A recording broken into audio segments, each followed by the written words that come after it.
energy is the precursor and the substrate for everything that we're going to see that's this sci-fi future. Tesla is going to be hugely involved in this because they're going to provide the mega packs and the grid aspect of it. Okay, so need to get these transformers lined up, which Drew Baglino has just started a startup to manufacture transformers. The world is going to be batteries. Do you want to compete or do you just want to get taken over? Like, don't you want to put your best asset to work instead of just blocking him because you hate him? Elon literally did this with XAI. He rented every single LNG gas generator that he could. It was 80 or 90% of all of the LNG gas generators. This is going to reduce the need for countries to try and go fight other countries to get their resources. And when people are more prosperous, they care more about the environment. I look at like our courthouse that was built 100 years ago. It's built out of solid marble. We've become so inefficient and bloated in society that people don't even realize what sort of opulence that we had and what we were able to achieve 100 and 150 years ago. Okay, so where I want to start, and I feel like the timing of this conversation is perfect because where I want to start is Elon's post from a few hours ago. Okay. About are you okay with that? Should we start there or did you want to start somewhere else? Hell yeah. Let's that's my mind has just been boom, boom, boom all morning just thinking about all the key points about it. Same. And I think it would be a perfect place like for us to kick off the conversation. So let me pull up the post so I can quote it perfectly. And you know what's even crazier here is that he has pinned this post. This is now officially pinned on Elon's. Yeah, so this is a big deal. Been thinking about, am I sharing my screen? Yeah. Been thinking about the fastest way to bring a terawatt of compute online that is roughly equivalent to all electrical power produced in America today. 10 starships can produce a terawatt. And there was some replies to stuff. Gork, how should we do it? A lot of solar in the middle of the desert could work. And it said it would. You got this, laughy face. But what's interesting about this post to me is that it reminds me of when sort of Elon and Tesla were making this claim around batteries back in 2014, 2015 for electric vehicles, where they were like, hey, if we want enough car batteries to, power the electric vehicle fleet, we're going to have to double the world capacity, basically. And then so to do that, we're going to make a factory in Nevada, which was the original Gigafactory. And people were like, crazy idea, you're nuts, shut up, there's not enough lithium in the world, blah, just all kinds of crap. And then lo and behold, fast forward 10 years later, we've far surpassed that number globally, with Tesla producing their own, or I guess, I let the battery expert talk about it more in depth, but we've gone far beyond what people thought possible from an electric vehicle perspective, electric vehicle adoption perspective, and that turned out to be a good one. And so fast forward 10 years, and now we're getting a similar level of, let's say, prescient type of call where it's like, hey, I need a lot of power for my AI, and there's not enough power in the US. And if you listen to All In, if you listen to all these different business podcasts and tech podcasts, as the artificial intelligence thing is becoming more and more popular and more taken seriously, the big bottleneck that's becoming obvious is electricity. It's energy. It's power. It's not necessarily the number of chips we can produce, but the amount of electricity we have to power those chips and that compute to actually get the AI to work and to power locally as well, the sort of downstream effects of that. So, and I have a lot of different thoughts on how he could do this. I posted a couple of them on my X, and I saw you and Hans and others reply to it. So let me stop and then let you sort of riff, because you are the battery guy. You're the energy guy. You understand this space a lot better than I do. So I'm going to let the genius brain run a little bit here, and then I'll jump in whenever I feel like I can derail you. This is something that I've been passionate about for like 30 years, because energy is the ability to do work. This goes far beyond just data centers. This is, if you want to do anything, if you want to achieve anything in a society, you need energy to do it. So when I started my channel, The Limiting Factor, if you look at my blurb on YouTube, I say that, energy is the ability to do work. The reason I focused on batteries is because there was so little knowledge and information around batteries. So that was my little contribution to understanding this broader energy puzzle. And there are people out there that understand the broader energy puzzle a lot better than I do. Like, for instance, Jesse Pelton. He's 100% focused on how do we get to become a type 1 civilization. And we don't just need this energy for AI data centers. We also need it for electrification, desalinization, all sorts of projects that you you wouldn't even think of. Like, for instance, if we want billions of Optimus robots out there, Optimus robots do work. They cannot do that work without energy. So energy is the precursor and the substrate for everything that we're going to see. That's this sci-fi future. Um, I'll stop there. Keep going. Yeah. So, yeah. Batteries is just one part of that.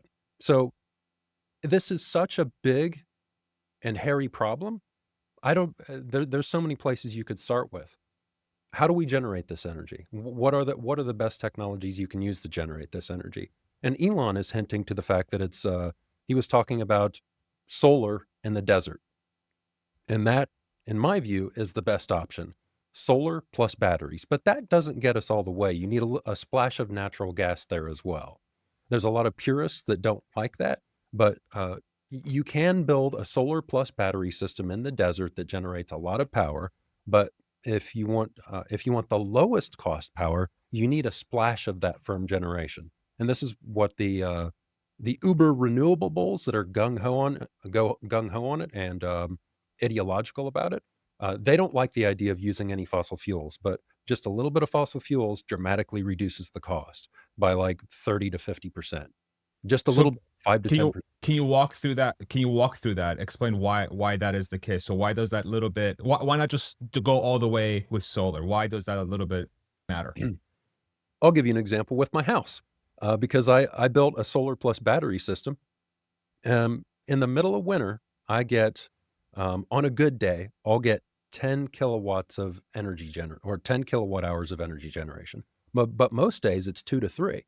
Now here, and like it's not even the peak of solar irradiance, and I pulled down 46 kilowatt hours yesterday. So there's times when the wind doesn't blow and the sun doesn't shine. Now, uh, so if I just added like a 500-watt generator, just a tiny generator, if you run that 24/7, 500 watts, you're going to get over the course of 24 hours, 12 kilowatt hours. And that's enough to get you through the winter. So just that tiny bit of energy generation gets you there. Now, what would I need in order to um, do the same thing in the middle of winter? I would have to quadruple the size of my system. So instead of it costing about $1,000, it would cost me about $40,000. So does that put it in more Yeah, real terms? Yeah. for sure, for sure. Okay, and so then the next thing that comes to mind then is, okay, so it's funny that Elon, it's not funny, it's very obvious that Elon would be so focused on trying to figure out how to ramp up an energy generation machine, like literally how to generate energy, because one of his big companies, Tesla, seems to be well equipped to generate that energy with solar and batteries, right? Now, the one thing that, if I think about it like from a perfect scenario, to me it seems like the best solution for, if we said regulation wasn't an issue, if we said red tape wasn't an issue, if we said, some societal factors weren't an issue as far as like people being scared about certain technologies or not, to me nuclear feels like the fastest way to get there, because the power generated per square mile seems like the best. And so you can ramp up nuclear sort of facilities to generate energy even off the grid to power those things like the compute and whatever else you need to do. But you didn't seem, and Hans, both of you didn't seem like you were sold on that. So explain why. Thank you for the sponsor of this podcast, Rebellionaire. Now, I know a lot of you that watch this podcast, this channel, are huge Tesla investors, Tesla fans. Now, Rebellionaire is the perfect investment firm for somebody like you. A lot of people who are large shareholders of Tesla are great at managing their own investments, but that doesn't necessarily mean that you actually have all of the tools at your disposal to help with some of the other things like financial planning, trying to figure out the timing of trimming and adding your core positions, maybe even doing some covered calls to maximize the cash flow from your portfolio. And these are all services that Rebellionaire is specifically built to be able to help you with. And they're not like other financial firms that are just generic firms that have generic cookie cutter advice. And a lot of times really look down on investors like yourself who have large concentrated positions that they view as being too risky, or that they really don't want to either facilitate for you or to even be involved in advising someone who is so willing to take risks that they view are unacceptable.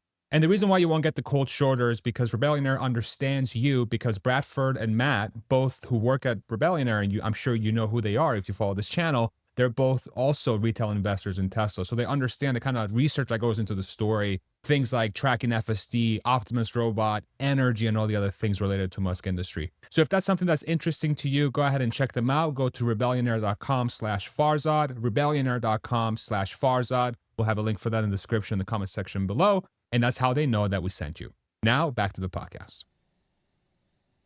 Nuclear is great. I'm a big fan of nuclear. It's just, yeah, I love it.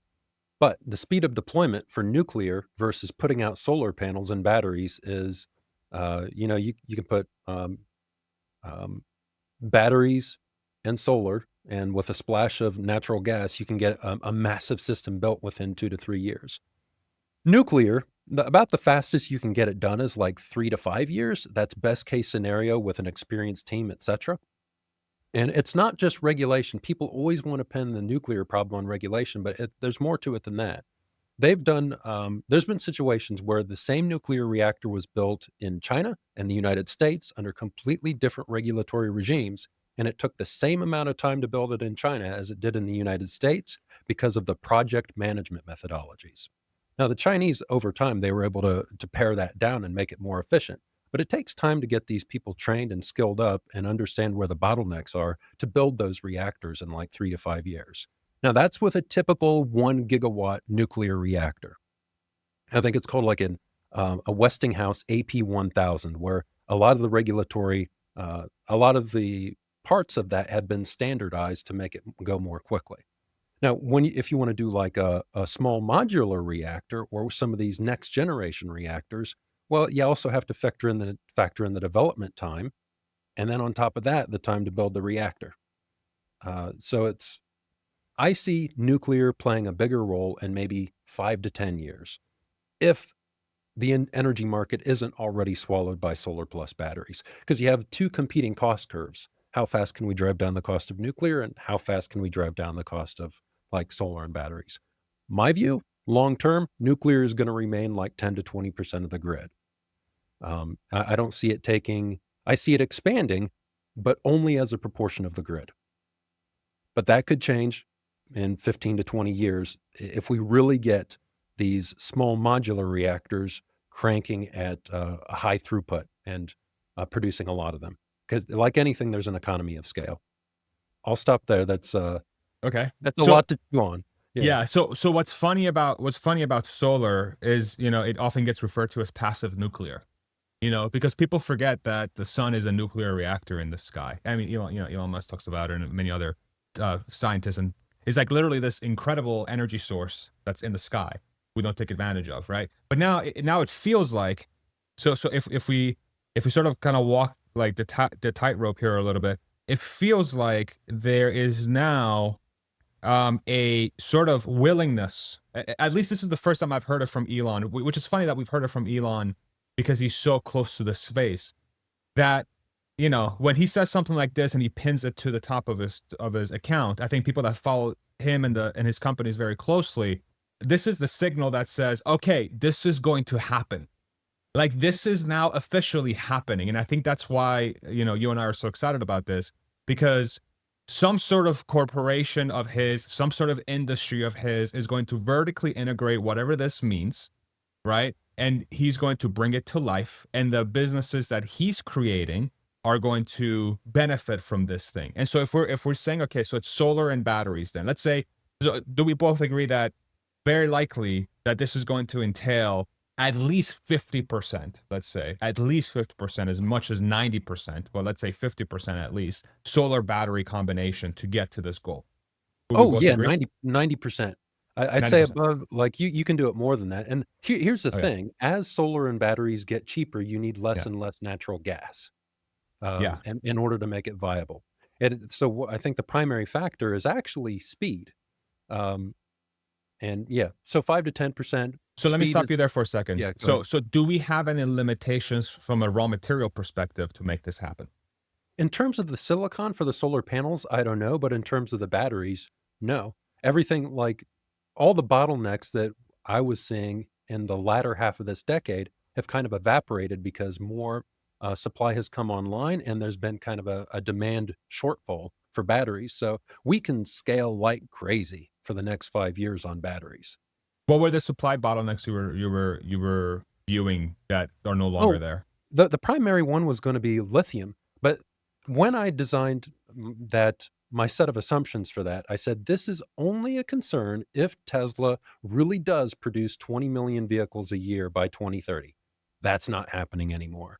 So Mm. there's yeah, what I don't know how many you think they're gonna be producing by 2030, but now it's looking like less than 10 million vehicles a year by 2030. The way that they're getting around that, that they're gonna have the robotaxi, which is the equivalent of putting 5 cars on the road for each one. Yeah. I mean, I still think Tesla's gonna get to 20 million at some point, maybe not Oh, 2030, yeah. 2033, 2034, something like that. I mean, there's still gonna be a gigantic ramp towards that amount of vehicles. But from your perspective, so it's this project would entail a terawatt of how much does America generate in a year? You said it's equivalent? Let me I look it up. think the US is like 1 to 2 terawatts. You can look that up real quick. I I'm gonna won't look it make up real clicky quick. sounds. Yeah, 1 terawatt in Yeah. 2023. Okay. So this would mean, go ahead, just sorry. Yeah, so, I think right now their Colossus data center uses at least 300 megawatts. So times 3 gets you to 1 gigawatt times 1,000. So they're talking about, a data center that's using 3,000 times the energy of their Colossus data center. To just power a data center, to just Yeah. power a compute cluster for See, artificial intelligence. that's what we need because energy at scale gets cheaper as well. The scaling laws apply to energy as well. The more we can produce, the cheaper it gets. Okay. So can we do a math exercise to figure out how many solar panels and batteries would we need for this? Okay. Is that Um, is that gonna be too difficult? the solar panels are the easy part. It depends on what proportion of the batterization that you'd need for that. Oh, Okay. wait. Oh. So assume it's in Texas and Nevada. Like, let's say it's in super sunny place, right? So or is this gonna be too hard to do live? We can do it live. There is Okay. information out there that tells us how many battery packs they're using for Colossus. Um, Can we figure that out real quick? So should we use Grok? Here, we'll use Grok. yeah, I'm gonna share my screen. Grok should be able to figure that out. So you're I'm putting looking us both on the spot here. So, yeah, okay. We're 1 trying to terawatt. Go yeah, ahead. we're trying to figure out how many solar panels and batteries uh would be needed to what's the right word here? To power 1 terawatt worth of energy. Is this the right terminology? Am I like fucking this up? I'm just gonna go with That'd it. be Who 1 cares? terawatt worth of power rather than energy. Okay. We're trying to figure out how many solar panels and batteries would be needed to power. Perfect timing. We're trying to figure out how many solar panels and batteries would be needed to power 1 terawatt worth of power in the U.S. Um, can you help us figure this out in terms of how many square feet or square miles or square feet, I'll say, converted to miles of solar panels we would need in states like Texas and Nevada, and how many uh, kilowatt hours converted into gigawatt hours we would need in batteries to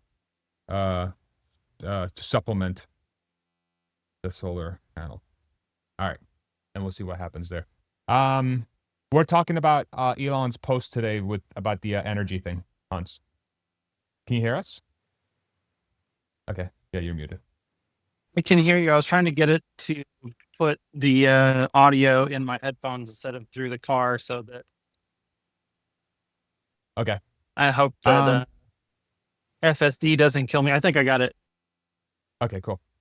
Okay, here we go. So solar panels, it's going to be about 1.37 billion panels and a land area of about 8,600 square miles. About 3.2% of the state area in Texas and 7.8% in Nevada. We would need about 4,000 gigawatt hours, which is 4 terawatt hours? Is that right? Yeah, 4 terawatt hours. Yeah. Do we think this math makes sense? Well, one terawatt, 4 terawatt hours. That would be like 4 hours of backup. Okay. Yeah. Assumes 20% panel efficiency, 5 peak sun hours a day, and 4 hours of storage. Texas and Nevada are ideal due to high solar irradiance and available land. Costs and environmental impacts are not calculated but are significant considerations. Okay, so we need 8,600 square miles, or 3% of the state area in Texas, or 8% of Nevada will be taken up, and 4,000 gigawatt hours worth of batteries. So that's a metric ton. How many megapacks is that? Yeah. So how many megapacks would that equate to for the battery storage? Tesla megapacks. All right, searching. We would need 1 million megapacks. Okay. How many is Tesla making today? Well, there's 40 gigawatt hours, and they're like Isn't that 10,000 a year? I think that's what I thought. I thought it was around that much. Yeah, 10,000 was the first thing came to my mind. In my view, what it's giving us is in the right ballpark. A lot of it could be massaged and pushed around, but I think it's at the right order of scale. Okay. So then would this mean, okay, so I think we got enough data here to kind of make assumptions here. So does this mean that Tesla is going to sell batteries to XAI? I think he already has something in motion. I think there's something, he has something planned. I think that's why he's posting about it. Part of it potentially is he picked up on Jesse Pelton's account, which Jesse's been really pushing on this stuff for a while now. And it's so, I was so happy to see him, that synergy between those two, because they think the same on this stuff in terms of bringing us to a type 1 civilization. Okay. But yeah, I think Tesla is going to be hugely involved in this because they're going to provide the mega packs and the grid aspect of it. And I don't know if you saw, I don't know if this is related or not, but they're stockpiling transformers at Giga Texas. I did not see that at all. Yeah, it's No. So tell the audience why that's important. Because transformers are one of the limiting factors for getting these systems built. I think Elon said a few years ago, the first bottleneck we're going to run into is transformers, and then GPUs, then transformers, then energy, something like that. But so Elon's looking forward, going, okay, so need to get these transformers lined up, which Drew Baglino has just started a startup to manufacture transformers. So there's that synergy there. Did you know about that? I heard about that. Okay. Like a couple weeks ago, I think he announced. It wasn't too long ago. Yeah. Heron Energy or something like that. Okay. So all these pieces are coming together. Transformers, they're getting those lined up, getting stockpiled for who knows what. I don't know what they need that many transformers for. There's a whole field of them, but doubtless it's to supply energy for data centers. But maybe I don't know if that's for a specific project or if they're just stockpiling them for the sake of stockpiling them, so they have them there, and so to keep everybody else from getting their hands on those transformers. Got it. Okay, so everything's starting to make sense now, because there's been this sort of rumor going around that or there's been a lot of push, myself included, for Tesla to take some sort of stake in XAI. So do we think all of this is now starting to point to that reality actually happening, where we're getting to the point now where there's something like this could make sense? Because if we're thinking about the potential of artificial intelligence and the obvious use cases for artificial intelligence, we're seeing it with FSD on the road with Tesla. We're seeing it with LLMs. Boy, this is going to be a fun one to edit with Hans going in and out like this all the time. Good luck, Hans. So we have XAI, we got Tesla, and every other company needing artificial intelligence, and everybody calling out the fact that energy is going to be a bottleneck. So now it's all coalescing. Now it's all coming together to the point where we're seeing the things in motion. Like the little chess pieces are starting to be moved. They were in place and now they're moving. What we Right? need now is a master What? plan 4. So wasn't that the sustainable abundance? A master plan part 3 was just for like batteries and sustainable abundance in general. But Elon, I don't know if you remember this, but a year ago, almost exactly a year ago now, Elon said he was working on another master plan. So I'm wondering if it's for energy, because the sustainability piece and the thing that he did with master plan part 3 provides a base. But what is the ultimate goal of all that? Is abundant energy, and energy is the ability to do work. So you have energy to feed robots and AI data centers to massively leverage human capability. I think his other, master plan part 3 also predated a lot of the developments that have happened over the last couple of years in AI, which really, really fundamentally changed the energy picture because it is such an energy intensive project. Interesting. So this is like the whole Kardashev stage 1 civilization thing. Is that what master plan part 4 is going to be? Like, this is how we get there? I think that sounds that would be a good goal for master plan part 4, would to be to achieve Kardashev type 1 civilization. That's a great Okay. idea. So this means an unbelievable expansion to the economy. Is that a fair, if we assume that this is where we're going? Okay. How much does the recent this might be a weird way to tie this, but I feel like this is how my brain works. Like, I'm starting to, like, if these are the long scale, long-term things we're trying to get to, what are the near-term things that are happening that are going to allow us to get there, however small? The tariff negotiations with China to loosen up restrictions around these materials potentially, and creating some sort of ability to purchase things or trade things for the United States to grow economically in a way so that they can support this sort of thing, and the deregulation thing that the Trump administration is trying to do right now to try and make it easier to start businesses and get going. These are all small near-term steps for us to get there, right? So do we think that all of these things are connected? Because I find it hard to believe that Elon would make that post. We have the China negotiation, sort of, they said 10%, 30%, both sides. Very good. We got a huge deregulation push. We got Trump going against the pharma industry, which is one of the biggest lobbyist industries in the world. Then he's saying, fuck you, we're going to lower drug prices, right? I feel like all of these things are connected to me. I don't know. I might be like jumping the gun here, but does this now feel like, hey, like we're actually going there? We're moving.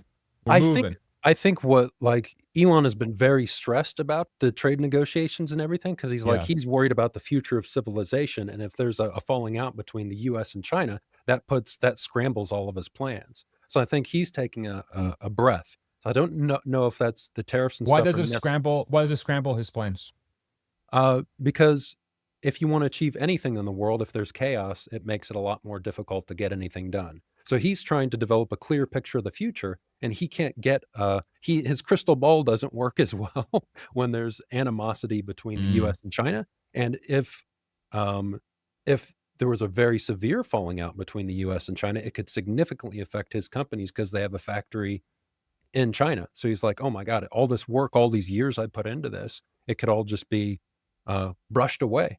And then what? So does that make sense? Yeah, It's yeah, just, yeah. I guess if you look at bigger picture, and I've talked about this in the past, if we want to get to a sustainable future, one of the things that they model in is how much social unrest and chaos there is in the world. Because the more energy that's going to social unrest, chaos, and war is the less energy and creativity and output that we have to solve problems related to climate and sustainability. So, yeah, uh, chaos, uncertainty have a big impact on your ability to deliver on timelines, especially when you're operating as globally as Elon is. Yeah.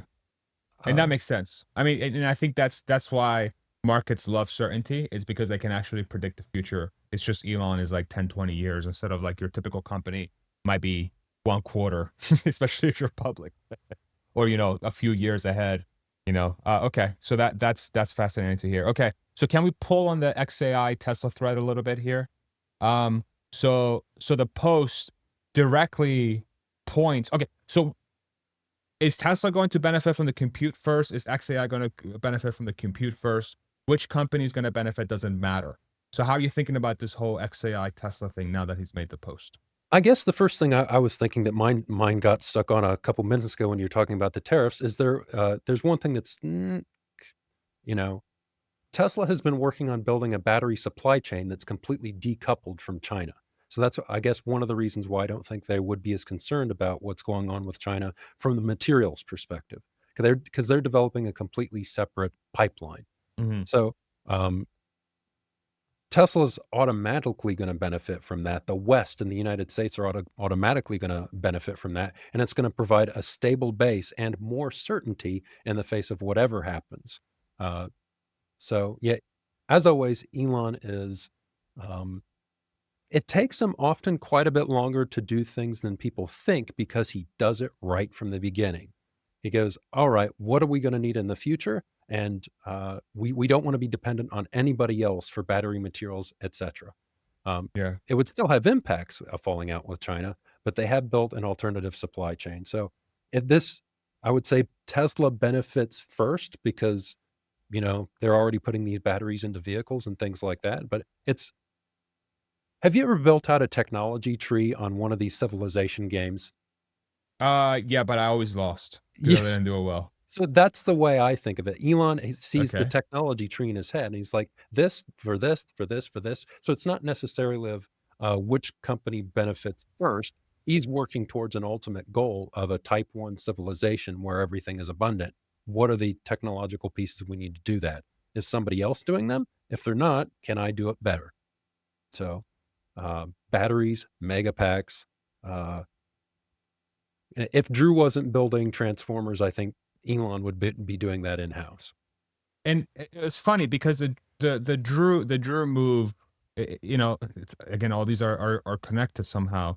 Remember when JB left the company like 2018, whenever it was, and then people were like, "Oh my God, here goes another like incredible asset. He's gone." And then it's like, "Oh yeah, I'm starting a battery recycling company." Huh, that's fun. And then he joins the board. I'm Is glad you brought that up because Yeah, it's like what's a funny thing that's happened with these key employees at Tesla. yeah, They've gone out and they've started companies that feed into Elon's vision. Is that yeah. just serendipity?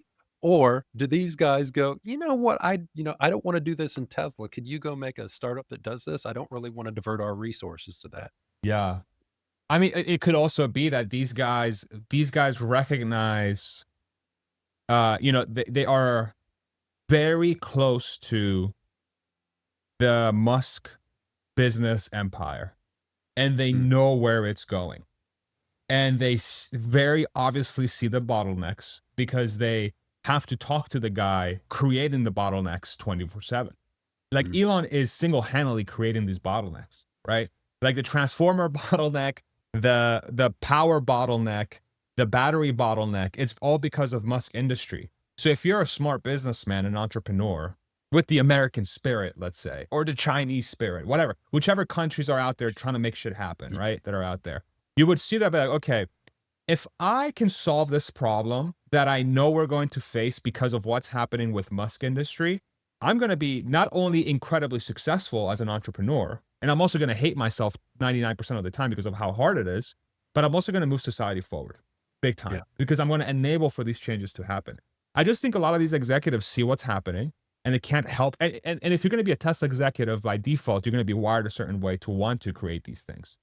And I think it's just like it's just makes sense. And then what's going to end up happening, like I'm going to say it right now, by 2032, Drew is going to be on Tesla's board. Why? because it makes perfect sense for him to be on the board because he's going to be directly orthogonal, like he's going to be directly parallel, right, to where Tesla's going, and um, they're going to be a huge enabler of Tesla's goal, and they're going to be working in the same industry, in very complementary industries, and it would make perfect sense to have somebody on the board of your company that will be able to clear bottlenecks for you to be able to achieve that goal, right? So that's how I I think think about that. I think they all have the same vision, and I think it's Elon is driving it for the West. But I think this tech tree, regardless of whether you do it in the China or the United States, the tech tree is the same.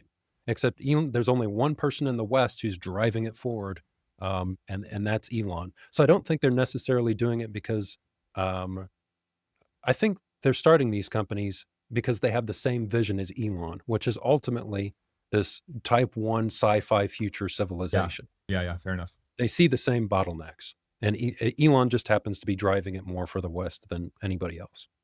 So does this mean that Tesla's energy division is going to absolutely explode? I think yes. I think this is gonna be huge, eventually. I can understand why. Well, a few years ago, Elon said that they can see the energy business getting as big as the vehicle business, and I was like, "Oh, I can see that." We're almost Yeah, like there. yeah, I'm yeah. kidding. Yeah, yeah. I mean, from a profit perspective, kind of. Well, their vehicles are using about 160 gigawatt hours of battery cells per year.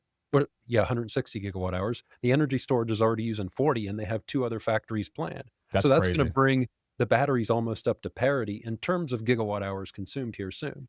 But now that the AI revolution, it's really started to hit my brain pan. It's like, oh my God, the energy business could be much, much larger than the vehicle production business. I don't know how ultimately that compares to robo taxis, for example, because that's going to be a profit center as well. But if energy is the ability to do work and it's the substrate of everything, then by all rights, by all means, it should be an absolutely massive industry because it's the substrate for Optimus Robot. It's the substrate for robo taxis. It's the substrate for AI data centers. Energy is the substrate for everything. The world is going to be batteries. Mhm. It's just Well, batteries. Well, as Elon said, like, we have so much power generation in the US, but half of it isn't utilized because we don't have a way to store it. We can double the amount of energy that the US consumes simply just by adding a bunch of battery packs. That's a lot of battery packs. This is current energy generation. This is Mhm. without having to you essentially double your energy output by just adding batteries. You don't have to do anything else. You just become way more efficient about Mhm. how you deploy that energy by storing it instead of it Mhm. just letting go to waste or not even capturing it in the first place. Exactly, and this going back to my house as an analogy, I had to model my system for the house based on the power capacity of the inverter. So, like, there's like maybe once a week you'll spike up to like 5 to 6 kilowatts of power that you're using all at one time, but the rest of the week you're only using about 500 watts or 1,000 watts. But if you have some way to pool that 6 kilowatts of capacity that you have built into the system, so you can deliver that all the time, um, yeah, you massively increase your energy throughput, total energy throughput. And this So. is where like I find, you know, like Elon's involvement in government is becoming so like such a huge deal for this specifically.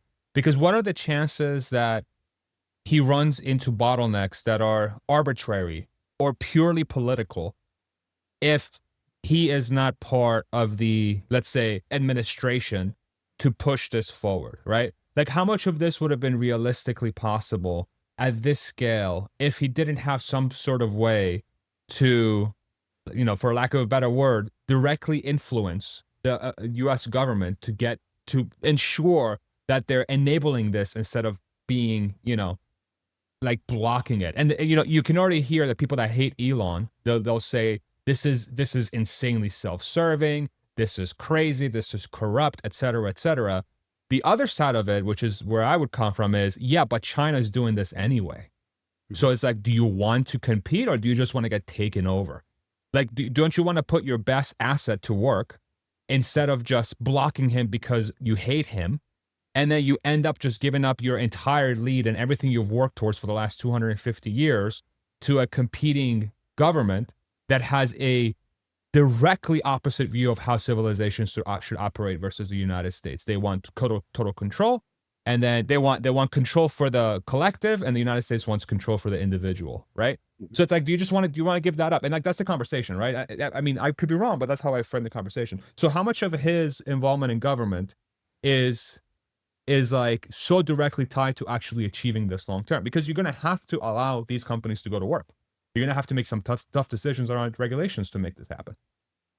Yeah, so I guess the first thing is even if Elon wasn't, involved in government, if we had a different government in place right now, the last administration was going after Elon. They were targeting him. So, just the fact that we have an administration that's at least neutral towards Elon frees up a lot of his brain cycles and makes it a lot easier for him to get things done. So, what the new administration is doing is they're trying to. Um, Elon always tries to align himself with the highest possible good for the maximum number of people. And this administration, as far as I can tell, is trying to do the same thing. I know there's going to be a lot of people that disagree with that, but Go read the it's comments, Jordan. yeah, this is going to be interesting. Um, So, and a big part of that is energy. There's a lot of people in the administration, you like Doug Burgum and the other people, that they really understand that if we don't have all this energy, if we don't have cheap energy, then we're absolutely going to be crushed. And so that's the fear narrative. But there's also the positive narrative where if we have all this energy, we can do amazing things because energy is the ability to do work. Now, Elon has just happens to align with that because of his trajectory. This is always what he's been focused on, making life easier and better for other people and bringing forward, pulling forward the sci-fi future.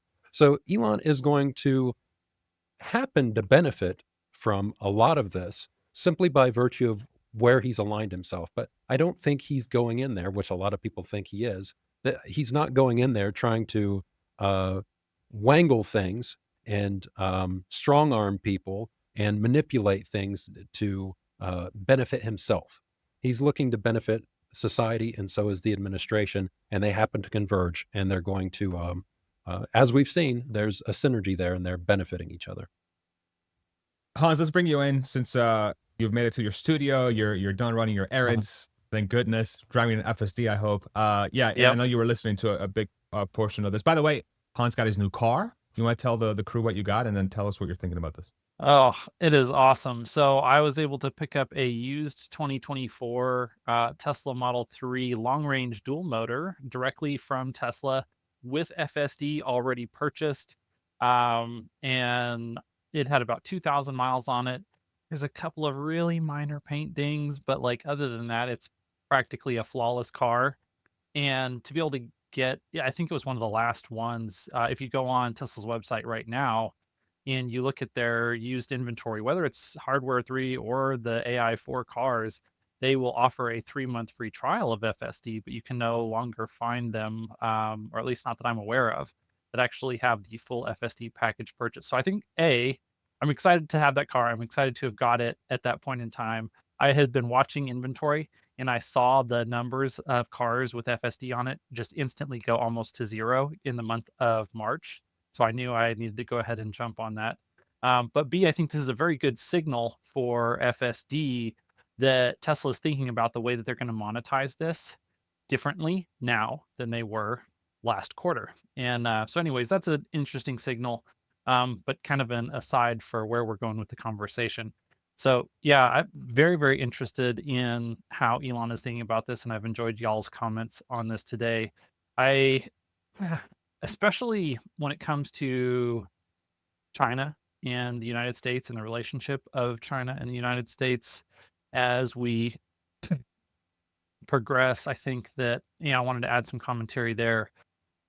Elon is one of the few people on earth who's really thinking in the types of timescales and ambitious, projects for all of humanity that um, is at the scale that a lot of these large countries are.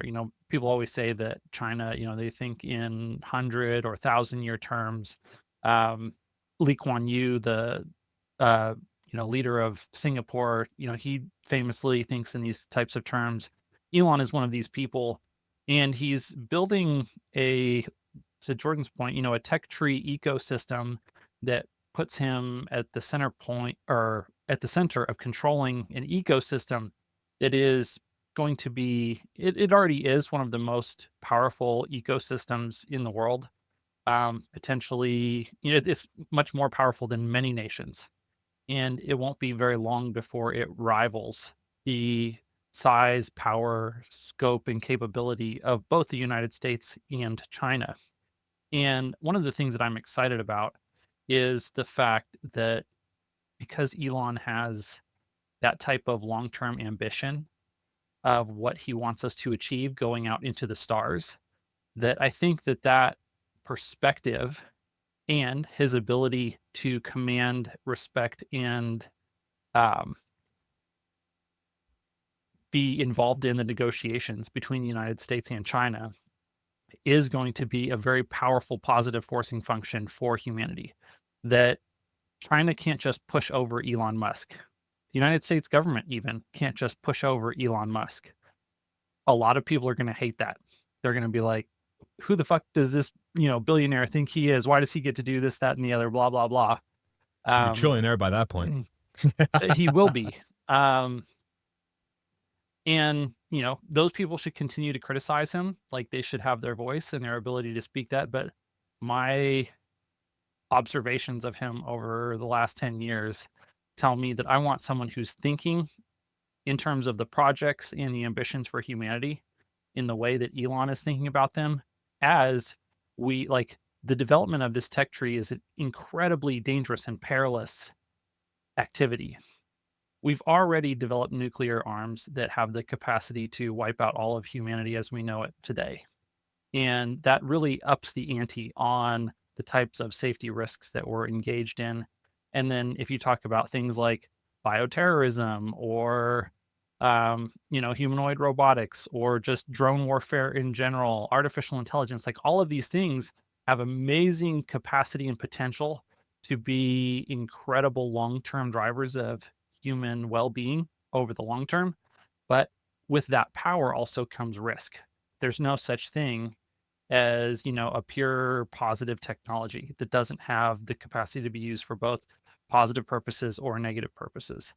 And as we've seen throughout history, when there was a major technological revolution, like the Industrial Revolution, for example, the impact that that has on the way that nations interact with each other is profound.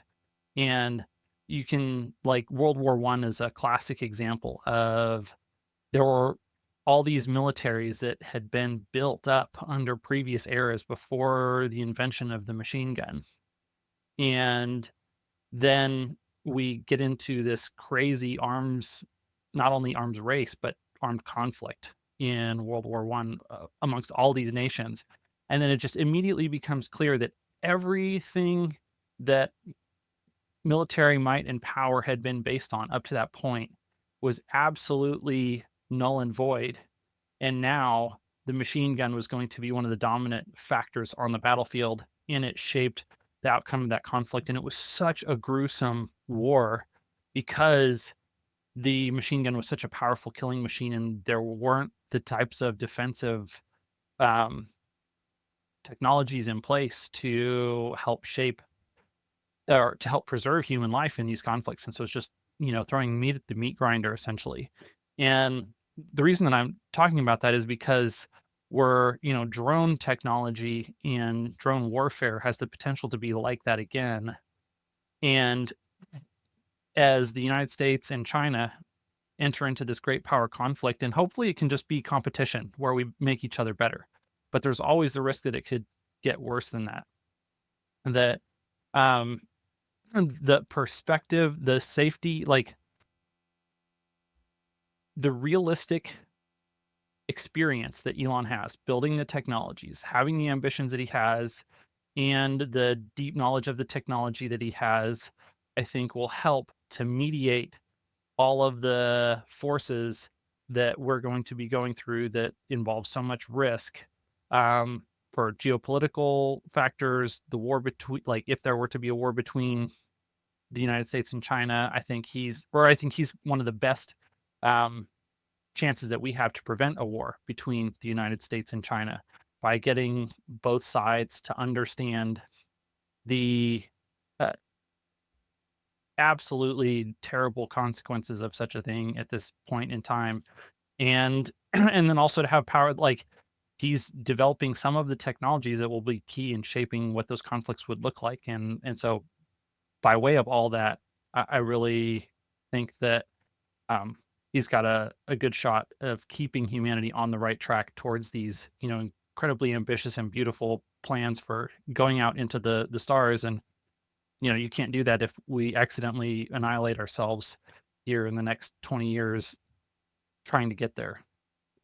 Yeah, for me, and this is something I've been thinking the past few days. I feel like at just the right time, we have some adults in the room, and there's been so long where our institutions have been, um, uh, I don't know, festering. I don't know what the best word for it is. Corrupt, Yeah, broken, yeah, grifting. exactly. That's those took the words right out of my mouth. So that's one side of it. Is it's um, Elon, and there's a number of other public intellectuals as well that are every elevating what's important and keeping us focused on what's important. And another important aspect of the great power conflict between the United States and China is if one side perceives that they can win in an actual hot war or some type of war, they will take more chances and they are more likely to start a war if they perceive the other as weak. But if we seem more powerful, then it's less likely that a war ensues because a certain amount of respect that happens there. So, I agree 100%. And so in order to reach that unbelievable level of power so that nobody dares to mess with you, okay? By default, that means incredible economic growth, okay? And so and then how do you ensure that the inside of your borders you don't collapse? Like if you protect yourself against the outside by driving incredible economic growth so that you can develop all these systems, you can develop this resiliency, you can develop the technology, you can develop everything, right? And it's most efficient to operate in a democratic free market society so you can essentially allow the best person to win. You maximize the number of brains that are solving a problem, right? And then with the help of AI, that's you're multiplying each brain's ability to output by a million, whatever that is, right? With as AI gets better.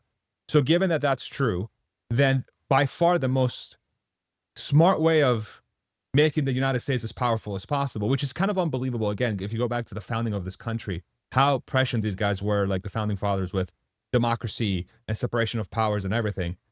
That is the method to ensure that internally you don't collapse as you create that economic growth, because by ensuring you have a free market open society where anybody can do whatever they want to make their lives better, you're increasing the chances of making this wealth gap smaller. But you have to get out of the way. That's the thing. You have to let people, and you have to empower people to go out and get theirs. You have to let the 330 million people, whatever, the 200 million, 180 million adults of like working age that are able to get out there, make stuff happen. That's the best mechanism versus, like, let's say China, where there's a entity that just hoards. They hoard, they hoard, they hoard. Why is that important?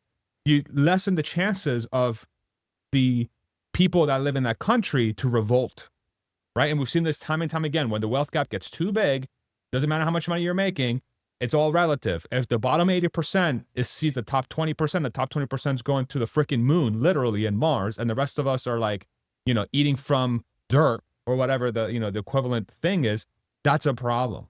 And so by default, to ensure that we have a good future, you have to allow the country to prosper. You have to allow the country to prosper. You have to let people figure out a way in and give them a path in, but to ensure that internally we don't collapse, right? And so the point I'm trying to get to is, like, if all of this is true, the next 20 to 50 years are going to be fucking incredible.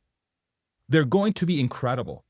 It's going to be such an insane expansion of the economy. It's going to be an unbelievable expansion of wealth for the individual.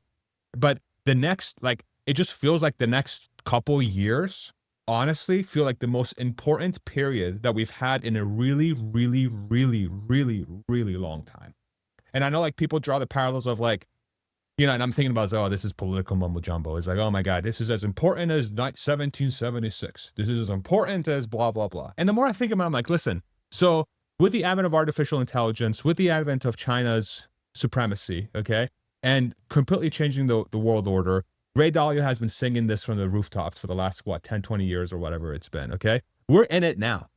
And we're about to make the decisions in the next couple of years that will fundamentally shape what the next 200 are going to look like. And it's literally around this topic, energy, because energy, like you said, powers fucking everything. It powers. How is this?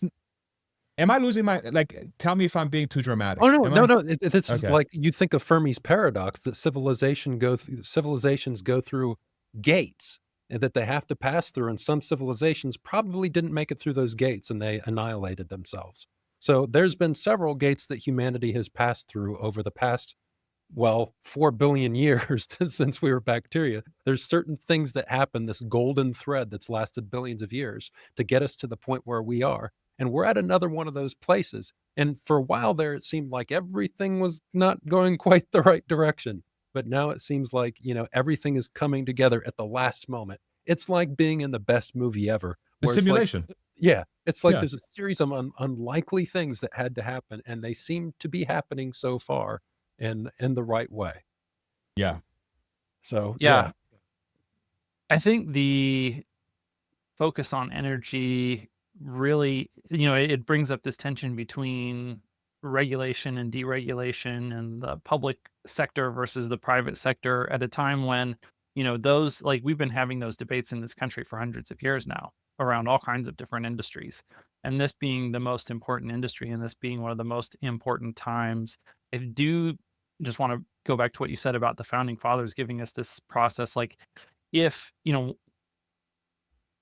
it's so easy for an old entrenched system to become brittle, and that's what it felt like this nation was just last year. And now to have the ability to, okay, we're going to go out and potentially renegotiate the entire trade relationship of the globe. And we've got a long ways to go on that. But maybe, it looks like there's at least a possibility, and it's a decent possibility. And even the market kind of agrees that this is actually a decent possibility that we're going to accomplish this, and it's not going to be catastrophic, and that it's actually going to be good for global well-being and growth long term. So if we can do that externally, then that gives you so much more confidence that we can turn that same energy internally to fix the regulatory situation that is just choking the life out of the US energy economy. And I think the likelihood that we can just completely privatize, like, we're already seeing, these major tech companies just do behind the meter energy generation and systems. And I think there's going to be a huge industry that just pops up around behind the meter power, trying to solve any and every problem that arises from that conceivable, Sorry, Hans. because the growth in demand is so friggin' huge. Can you tell the audience more about behind the meter power? Yeah, so, behind the right now, the way that the power system works in the United States is that it's a heavily regulated, basically extension of the United States government, both at federal levels and state levels. And they give one company in a region a monopoly, say, okay, you get to provide power for these homes. And then so, like, you have this super slow entity that is responsible for power. It was a great thing when, we had these huge capex projects that had to happen in order to build out power lines all across the country. Like, you couldn't have multiple different grids that were getting built. You need to have one grid. And so that's why this system kind of got started. But what it left us now in the wake of all of that is this patchwork of local monopolies that are slow, and the way that they make money is based on how much money they invest, and they have zero um organizational capacity to grow quickly. Zero whatsoever. The entire thing is based on growing, generation by single digit percentages year over year. And so when you get to a place where we are today, and like that's how when you're at your house, you're getting your power from one of these utility companies. You want to start a business and you need power, you still got to go talk to the utility companies. Like there's no way for you to get the power that you're going to use for your home, for your computer, for your washing machine, for your car, for your business, for your machining industry, your data center, whatever, without going to the power company until people finally said, and all of that stuff has been getting more and more and more expensive over time. Um,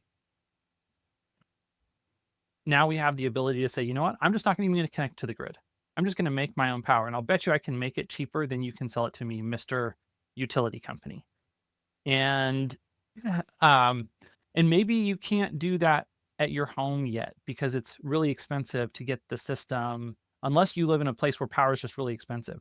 Like if you live in certain areas of the country like California where your power is just expensive already, it actually makes sense for you to put solar panels on your roof, batteries in your garage, and pretty much generate every single watt of power that you use all year. And it will be cheaper for you to do that. That is that the solar panels and the batteries that are at your house, those are behind the meter power assets. That the meter is just where the utility company is measuring what's going in and what's going out, and they're charging you based on that. And but that's not economical for most homeowners around the United States. It's only a few places. But if you have an industry where you're going to use lots of power, and especially if you need it fast, if you want to bring up a data center right now, you can call up any power company in the country and you can say, hey, I want 100 gigawatts next year. And they'll be, try 10 years from now. Like you can't even get it. It doesn't matter how, like you could plop down $1 trillion and that Or we'll power give it to company is you, going but to we'll be like, charge you an arm and a leg. That's no, the you other, can't. That's like or you literally could they don't have try the to, you could capacity. pay them $1 trillion and they don't have the power. Now, that doesn't mean that if you could go out and buy all of the stuff that's necessary to generate that power, that you couldn't do that in a year. Elon literally did this with XAI. He rented every single LNG gas generator that he could. Like it was 80 or 90% of all of the LNG gas generators um, in the country that he rented them all, brought them to Memphis, Tennessee, and started them up, connected to that. This you earlier you asked, who's going to benefit first, Tesla or XAI from the mega packs? Well, the answer is already in. XAI was the first ones. Like they, well, I guess, yeah, maybe that's a hard thing to say because they've been using them at both Colossus and at Cortex in Austin too. So, but they located they brought in the generators and then they brought in a bunch of mega packs and they powered the entire XAI data center without getting connected to any utility provider for months. They finally just now got their substation built and connected so that they were able to stop using those generators that were running on LNG. And they're in the process of building a second substation for the next phase of expansion, and there's going to need to be another one and another one behind that. But so like you can do these types of things, and whether you're using LNG as your base load or you're going to some other fuel, there's data centers that are being run off of nuclear power right now because like nuclear power plants that had excess capacity. And they're just like, here, we're going to put a power or a data center right here, and we're going to serve from that location. And so this demand that's mostly going to be driven by AI and data centers is like 10 times more demand for electricity. Like the demand growth coming from this is 10 times the demand growth coming from consumers. And so this is driving that free market forcing function that generates solutions. It says, hey, if you've got a whole bunch of companies like Google and Microsoft and Meta and XAI who are like, hey, I'm willing to pay you 3 times as much for electricity than what a utility can sell it to you for if you can just give me this much by this date in this location. There's going to be so many people like, well, yeah, the economics make sense. Like I can find all the sourcing, I can get all the loans that I need to, like everything works out, we can sign contracts and just boom, like I think that we're going to just continue to see like the growth of Megapack deliveries based on this. And I think this is one of the reasons that the transformers that Jordan mentioned are being stockpiled is regardless of whether those mega packs are going to be sold to it really any it doesn't matter what they're going to be sold to. Is it going to be grids in Australia? Is it going to be grids here in the United States? Is it going to be a data center? Is it going to be XAI's data center? Is it going to be Tesla's data center? Is it going to be Microsoft's data center? It doesn't matter. They all need those transformers and they're stockpiling these in advance so that wherever those those mega packs go, then the transformers are there to be able to convert the power into whatever format it needs to be converted into to be used. And like the we won't be able to predict who are the companies exactly that are going to buy all of these things, where are they going to locate them, all of these things. But we just based on extrapolating the graphs from NVIDIA about how much power growth that these chips have and the overall growth in flops, we can see that in the next 5 years, we're going to need 10 times more power than we have today. And this is the one thing, China has an ability to kind of top down mandate, we're going to achieve these things. And they're kind of flexible on allowing the companies within their country to try different things to achieve it. But we do have the ability to let the free market solve problems on its own as well. And if we will unleash, like there's not even a whole lot of deregulation that needs to happen of the utility companies themselves, as long as we don't put up regulatory hurdles to all of these people doing the behind the meter stuff, then the problem will solve itself.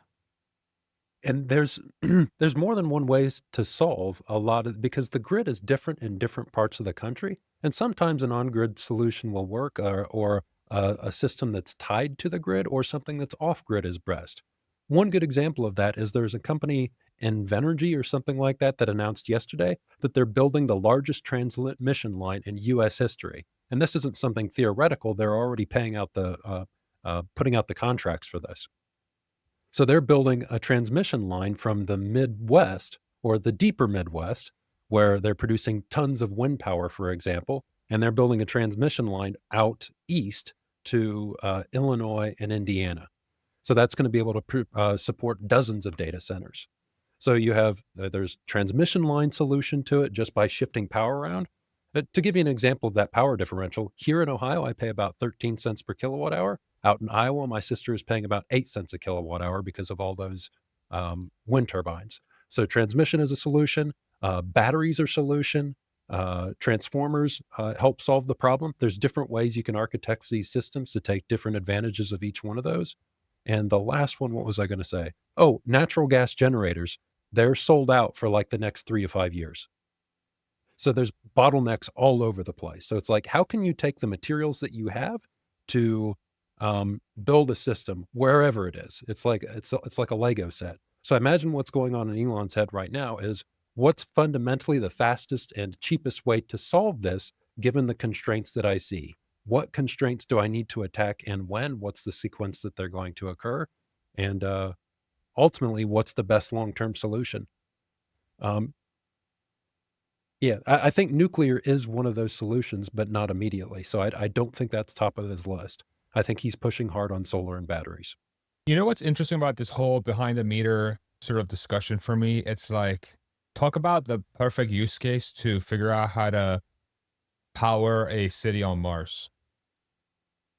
Like Yeah. this is the literal project that he has to do. And then again, like this reinforces the idea that everything he's building is like it's a complement to the mission of going to Mars.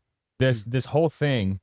So like it's from this discussion, it's become obvious that for sort of tying it back to the very beginning, for Elon to want to generate the equivalent power that the United States of America is generating right now, he has to go behind the meter. He cannot, under any circumstance, rely on the grid to get to where he needs to be, because he will literally make the grid explode. It will explode, right? I mean, that's just a very simple way of doing it. So he has to go about it his own way, right? He has to be behind the meter. He has to be specifically for what he's building, and take it from there. And so the question becomes, if he's thinking about what is the fastest possible way that he wants to do this, right? And I sort of tying it back to me, yeah. So we already touched on this. Is like it has to be solar and batteries to start, and like you said, like the natural gas supplement. But there's nothing stopping him from doing that right now. Like literally tomorrow, he could start this project. He could just start putting solar panels everywhere, and he could start, laying down batteries, and then build the thing right next to it, right? So is that what all the land in Texas is for?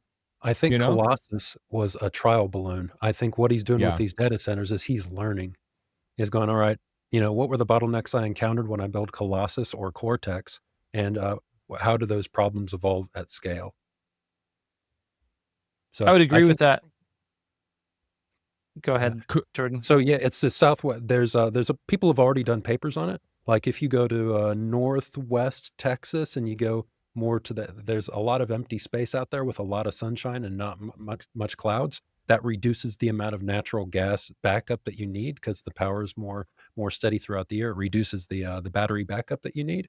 So if you build something in the middle of the desert, uh, yeah, that seems to be the solution. And I forwarded you that offgrid.ai, something like that website where they've laid it all out um, exactly what needs to happen. They've done all the I'm gonna go pull up calculations. that site real quick so we can take a look at it. I haven't clicked on it yet, but blah blah blah blah While we're blah. doing that, I think it's also important to remember that when Elon is thinking about energy, he's not just thinking about the United States. Like you said, he is also thinking about Mars. And so he's thinking about what's the most scalable. Like if I have to transport a bunch of mass from the surface of one planet to the other to kickstart a new civilization there, what does that look like? Does it actually look like solar? Does it look like batteries? I think Um, nuclear seems better for Mars because they get so much less light there, and yep. you'd have to transport so much mass to Mars And this to would explain why he's always said that nuclear has to be part of the solution. exactly. People get so ideological about different energy generation technologies. It's like, no, we need all of them. It's like having if you have tools in your home, there's different tools for different things, and it's the same thing with different power generation technologies. Uh, So s- no, please. No, I was just gonna comment, there's another chart that showed the cost, but I recognize this is the, where they might be able to build it? Yeah. If So you want yeah, there is green is so this is sorry, offgridai.us. Buildable land is all in the green. So this is feasible land for 90-10 renewable scenario in Southwest United States. So the green is all the buildable land, which I'm guessing is they can go in and start building right away. So this you can see this is sort of West Texas. There's a ton of it in West Texas. natural There's gas pipelines nearby. wow. Where is that in Texas? The Lubbock? Lubbock West? Uh, Texas is gonna be the first state to reach like, type 1 civilization type. They've got so much energy in Texas, both in terms of natural gas and petroleum and also solar. So Texas is, like, one of the best places to build, um, a next generation grid. So I'm trying to figure out what city, like what area is that? So if I look at the map of Texas, let me see if the native Texan can tell me about this. Well, so there's California far on the left. But there's not a lot of green Yeah, either, so it's you know? mostly in Texas, yeah. That's what I'm saying. Like it's sort of north of this area. So that's like Midland, Big Spring, Odessa, Lubbock, Roswell, Carlsbad, sort of New Mexico area. Um, okay. So there is okay. So west of Hill Country, Texas, basically, Yep. is an unbelievable opportunity to With basically no people. with basically no people. And Yeah. their administration is talking about unlocking some of those federal protected lands, which could turn a lot more of this green. And the federal protected lands is all the gray. Yeah. So you got a ton in New Mexico, Nevada, And s sorry, Go go ahead. ahead. And some of California. that is we want to remain protected just so people don't think I'm, like, gung ho, like, "Oh, For yeah, let's sure. go." But there is, like, some of the most well-protected environments on Earth are where oil and gas industries came in, and the local government said, "Alright, if you're gonna build here, if you're gonna drill for oil, we want you to basically turn this into an ecological paradise." And I think it was like, Jared Diamond, one of his books, he was talking about that. There's some places where there's species that are extinct every place else except for inside the Where area where where they're they drilling drill. for oil. So it's a net positive for the environment, Yeah. for the Yeah, so we can do ecosystem. that, or we can only release lands that there's not a whole lot going on there. So Yeah. yeah, there's ways to Okay. Yep. open up federal land and do it responsibly. Yeah. Okay. So it's happening.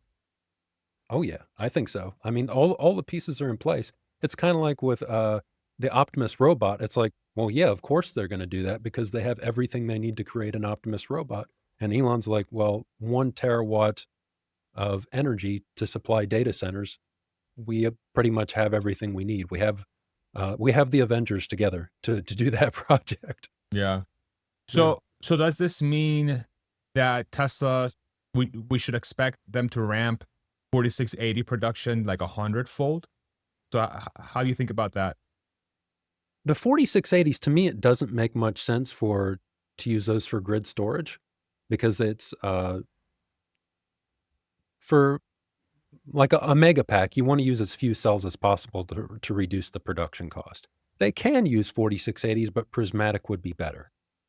So, I'm interested to see what decision they make there. So walk me through that. So why is it better? Why And does it then I need have to a Um, be? follow on. Yeah. okay, yeah, so, with a 4680, well, how many amp hours is that? There's something like 26 amp hours, and your average, prismatic battery cell for grid storage is more like 260. So, you need 10 times as many 4680 cells as you do the prismatic battery cells, and this is why I think Tesla has started production of prismatic cells in Nevada. So sorry. So why are amp hours important? So like Oh, literally because pretend I'm retarded. Oh, okay. Yeah, Yeah. yeah, yeah, yeah. Oh, Which I no. am. Don't I even just pretend. I just Just assumed talk to that me first, like I alright, I am. just Yeah, exactly. Go I for it. just Yeah, yeah, yeah. so I'm doing a poor job of explaining. No, So, you're good. the smaller the cells are, the more welds and stuff and the more connections that you need to make. So, if you use larger battery cells, you can, build the packs quicker and cheaper. So, it's just a manufacturing efficiency thing. Got it. Yeah, so Uh, like the percentage of the casing material to the battery material is a lot higher on a smaller cell. The mm, trade-off that you make is that those bigger cells are definitely more dangerous, which is one of the reasons that you don't want to use them in cars necessarily. That, one of the things that you get by having more casing material uh, per unit of battery is that you've got a lot more protection when things start to go bad. And so your 4680 cells are going to be a lot less likely to accidentally kill someone in the car than all these battery packs that are made out of the prismatic cells that people have had so many issues with. So Got it. that's one of the reasons why Tesla went that direction for cars. But if it's not a car that you're driving around, if it's just this big, can that's sitting on a concrete slab out in the middle of the desert with no people around, well, then why do you need all that extra safety that you get from a 4680? Or even, there is also an aspect of reliability in those batteries too that you get. Yeah, that's one of the trade-offs is that you just want as much battery capacity as possible as quickly as possible. And yeah, that's why you would go with prismatic kind of over the cylindrical cells for these battery storage projects. And just to say that back, so literally 4680 in a case of an accident, it's going to be way better, or like whatever. In the case of some sort of impact, it's going to shield. It's going to prevent the chance of you having a runaway thermal thing. Like the battery will literally like catch fire and stuff. It's going to be bad. News Yeah, bears. you think, well, just like if you have a battery that's the size of your fist, and then there's steel around that battery, and once that event, that safety event happens and that battery cell catches on fire, it immediate like every piece of battery material that's inside of that battery is probably going to be involved in that fire. Like once it starts inside of a single battery, it's going to consume the whole battery. But if your battery's this big and then it runs into a stainless steel wall, maybe it doesn't ignite the one that's next to it or the one next to that. And especially if you have them to where they can vent out the bottom. But now if you say your battery's not the size of your fist anymore, maybe it's the size of this room, then as soon as one event happens, that like you lose way more battery material that's going to be involved in this fire instantaneously. Got it. There's a number of reasons why the form factor is better for different use cases. The primary one will be the reduction in manufacturing cost by using a larger cell. There is benefits to using smaller cells in vehicles, not just because of the safety, but because of the number of cells that you have to line up to create a certain amount of voltage as well. So battery cells for vehicles actually kind of have to be small so you can line enough up to create high enough voltage. Whereas with a mega pack, you're talking something that's absolutely enormous. So it's easy to hit those voltages even with a battery cell that's the size of a briefcase. So would it make sense for Tesla to start manufacturing their own prismatic cells? They have. Did you know about? Okay. Yeah, No. this started at the last. They mentioned at the last earnings call. There's been rumors for a year that Tesla bought equipment from CATL to make Oh, that's prismatic right. That's right. LFP That's right. That's battery right. cells. Okay. Okay. So, Okay. not so. I don't think it's. I think there's a reason why they're starting this up, and it's because they intend to use the 4680s for vehicles because the form factor makes sense from a safety and voltage perspective, and they're going to use those prismatic for the grid storage products. It's going to take a while to ramp that up, though. So do we think that Tesla's expertise in the 4680 production sort of thing is going to help them ramp up the prismatic cells? Absolutely. Like now with these first prismatic cells, I think they're going to use a wet coating process just to get the lines up and going. They tried to bite off more than they could chew with the 4680, which is why it's taken about 5 years to get that line going. But I think they're just going to start with what they were given from CATL with these LFP prismatic cells. But I think future generations, they can start using their dry coating process and incorporating some of the efficiencies from their 4680 lines to ramp these prismatic LFP cells more quickly. So the dry battery electrode thing that the dry battery thing they're using for the 4680 is also usable for prismatic cells. It's like a technology that will carry regardless of format. It should be able to. There could be some technical difficulties there, but I fundamentally I don't see why not. Okay. Yeah. Hans, you had a follow-up, sorry. I was because it might be a little bit hard, if you want to make a much, much bigger battery, the current machines that they have are made to make rolls of battery material that are the width of the 4680 battery. And so like if you want to go a lot bigger, I don't know exactly what all it would take, but it would definitely probably involve some different machinery or just using, more of those smaller rolls kind of stacked together. Well, they just changed the coating width by there's like a die and some slots that the material would feed into. Um, if it's similar to a wet process where you just use equipment that's wider, a coating head that's wider. Because if you look at the sheets that Tesla is coating with the 4680, what they're doing is they're coating like a dozen rows at once. So rather than just making a dozen rows, you just create 2 or 3 dividers instead. So you have like 3 or 4 rows of extra wide material. Gotcha. Yeah. So it would just require. This is another benefit with larger cells.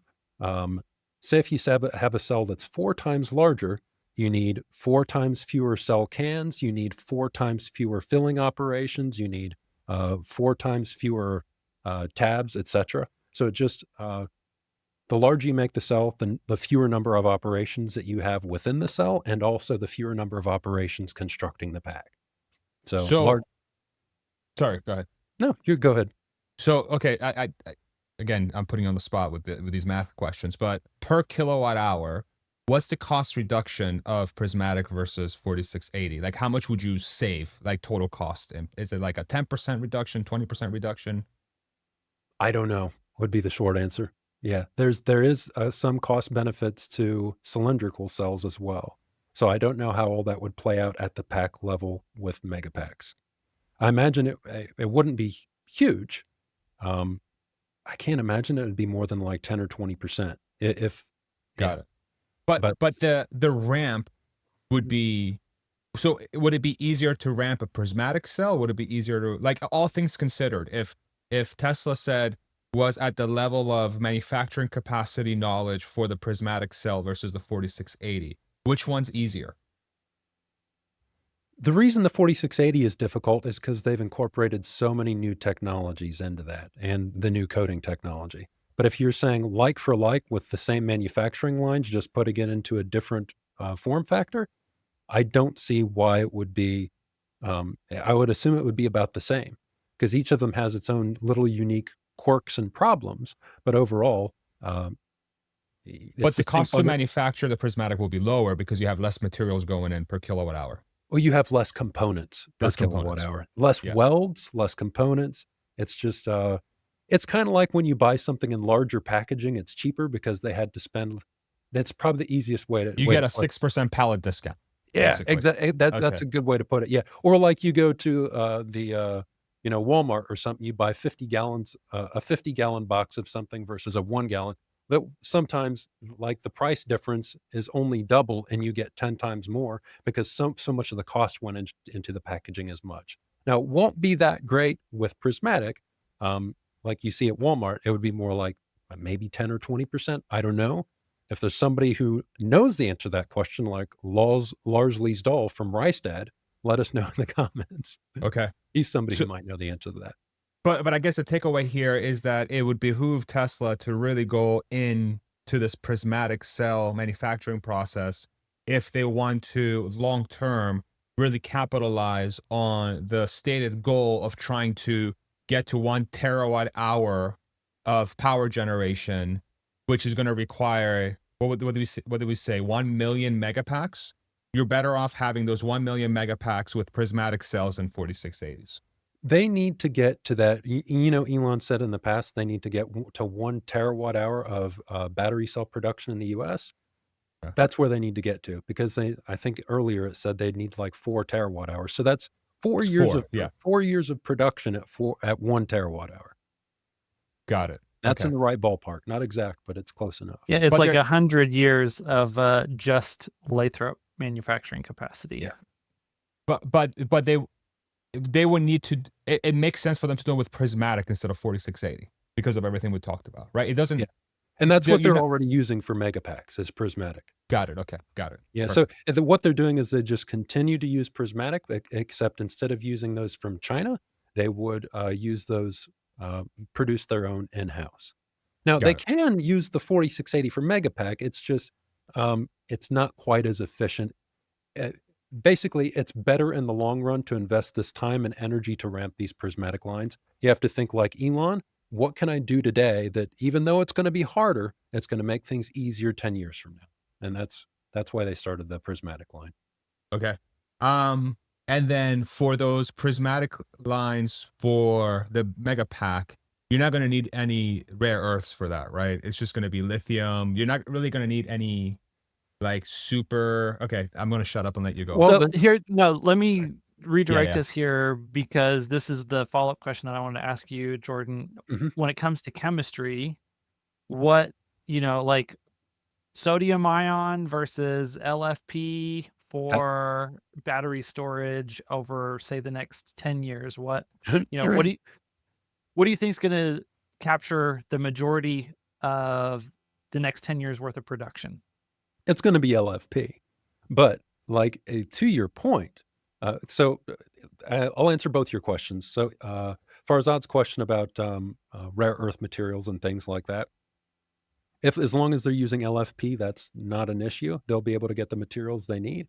However, at the scales that they're talking and the scales that Elon's thinking, there's a certain point where it makes more sense to go with sodium ion batteries because sodium is much more abundant than lithium. Lithium is plenty abundant. We can do it with lithium, but it would be a lot easier to do it with sodium. There's just sodium is 100 times cheaper than lithium, for example, and we have like 100 more times reserves, etc. It just makes it easier. So if you're thinking big, you're thinking long term, you do sodium ion. Um, at least Why? that's So because it's so yeah. much more abundant, and it just makes um, uh, it makes the whole end-to-end process a lot easier, so long as the sodium-ion batteries are relatively comparable in performance to the LFP batteries, which supposedly they're there. Um, yeah, and the United States has the largest reserves of soda ash, which is the type of sodium you need for sodium-ion batteries in the world. Like, the United States is a monster when it comes to that material. We have far more than any we basically would have a monopoly on sodium-ion batteries, um, if that's the route we went. We should be building sodium-ion batteries, and that's what, like, Shirley Mung, her lab, works for the National Renewable Energy Laboratory, or Argonne, which maybe both of those, but yeah, I forget which one she works for, but um, she's in charge of like setting our research direction on what we should pursue, and she's like all for sodium ion batteries. It's abundant, it's cheap, and if the only thing that makes it more expensive right now is the fact that it hasn't hit mass scale yet. But Elon is talking about absolutely enormous scales here. So it might be worth it to invest in that in the long term. So then like you said, the only thing that's keeping us from a comparable cost to whatever energy, power, kilowatt hour ratio is that we don't have enough scale to produce enough of the material to get the cost down to actually manufacture the battery. Yeah. It's not like this crazy. Um, so let me ask you this: how long has this technology been used for in batteries? Sodium It's ion. the past few years that's already started to be commercialized, and CATL and BYD and China understands scale better than any other country in the world, and they're throwing their hat in heavy with sodium ion batteries. So actually, at scale, sodium ion batteries are about 30% cheaper than LFP batteries. So when you Wow. get it to scale, it will reduce the cost of those batteries by 30% at least. But it's going to take us about 5 years to get that scale. If China hits it hard, and so does Tesla, and puts their finger on the scale for sodium ion and says, all right, we're willing to pay a little bit more in the near term to get this flywheel going for sodium ion. In the deep future, it's going to save us billions of dollars, and it's going to make getting the materials a lot easier. And it's going to make those materials local to the United States. Yeah, that's if we can have the foresight to do this here in the United States. This is one of those things that China has obviously been thinking about these types of long-term projects a lot better than we have for the past several decades. This is a chance for us if we can get our priorities straight and align the incentives and do the things necessary for us to leapfrog China when it comes to battery technology, battery cost, battery supply chain, like the whole enchilada soup to nuts. Exactly. Nailed it. How well positioned is Tesla to capitalize on this? Jeff Don has been researching sodium ion batteries for years. They have test cells that they're working on it. Jeff And is Jeff Jeff Don is is Tesla's research partner, and he's one of the people who actually helped invent the original lithium-ion battery. And he's done a lot. A lot of the work that he's done has, we didn't use it here, and it went off to China, and they've capitalized on it. Like, for instance, fast-charging battery cells that you're seeing with coming out of China now that can like charge, in like 80% in like 5 minutes. That's technology that was researched by and developed by Jeff Don's lab, if my assumptions are correct. I think they're just probably using a combination of technologies, but one of the major ones is using the right electrolyte that's more viscous and allows the ions to move around more easily. it was just like this, right? With the hand motion. Go just like Exactly. that. Beautiful. It's like so nice. Magic. It's like jazz hands. Yeah. What's the most popular commercial use case of sodium ion batteries right now? Right now, like they're initially pitching it for like um, short range, low cost, compact vehicles, because the gravimetric, like the weight of it in terms of energy density, is getting up there with LFP, but its volumetric energy and density isn't as good. But that's perfect for grid storage. You don't really care that much how much volume these mega packs take up. You care about the cost, and sodium ion is cheaper. And because it has a lower voltage window, it should last when they get the chemistry dialed in, it should be cheaper than LFP to produce like 30% less, as I said. And it should also have equal or greater cycle life, which means the cost per kilowatt hour per cycle Goes will be a down. lot cheaper than LFP, because if it lasts longer and is also cheaper, you get that, you know, They uh, multiply. yeah, they multiply. You want to jump in, Hans? I feel like I'm asking a lot of questions, and it's just No, yeah. it's such an important thing for us to get right. Just going back to the fact that the cost of like GDP, in a way, you can look at it as the, gross domestic product divided by energy. And like the more energy you have, then the better positioned you are to grow economically in so many ways. And I I think that Tesla will, I guess, to zoom out to your question is, how well is Tesla positioned to take advantage of these trends? And I think that the answer to that is, like, technologically they're there.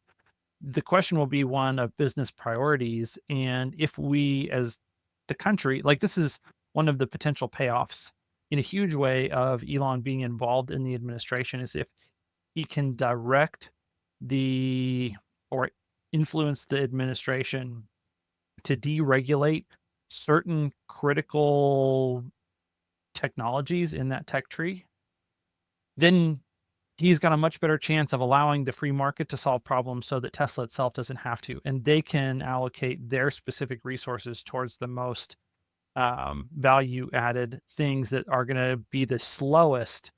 And so, like, whether Hmm. it's bringing online massive nuclear energy here in the United States or having more battery manufacturing, like the free market can solve these problems if we can let it. And there's a combination of deregulation that needs to happen, but then some of the commentary that Scott Bessent has made about allowing local banks to do more lending, like deregulating their lending so that they can fund more of these type projects. Like, the combination of those two things can be very powerful.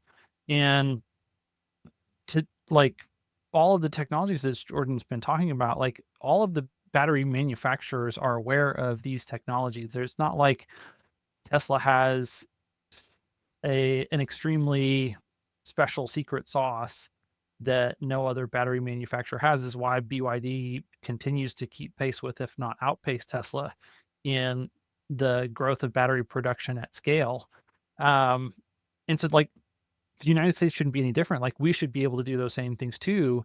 And we should be able to, as a nation and industries, free up Tesla to not have to make every sodium ion battery that the United States needs in the year 2035. Like, I would be very disappointed in the US as a system if Elon Musk has to produce all of the sodium ion batteries that we need 10 years from now. That would be a fail. I'm going to put a little bit of icing on this cake on sodium just to give you some perspective here. The US, according to Grok, and this aligns with roughly what I've seen in charts before, is the US has 90 billion metric tons of soda ash. The next closest is Turkey at 850 million. So we have 100 times as Wow. much soda ash as the next country. Now, here's another thing with it. Lithium is usually found in concentrations of about 0.5% and in the natural environment. So you really have to dig and move a lot of material to extract that lithium. Soda ash, from memory, I think it's found in concentrations of about 20 to 30%.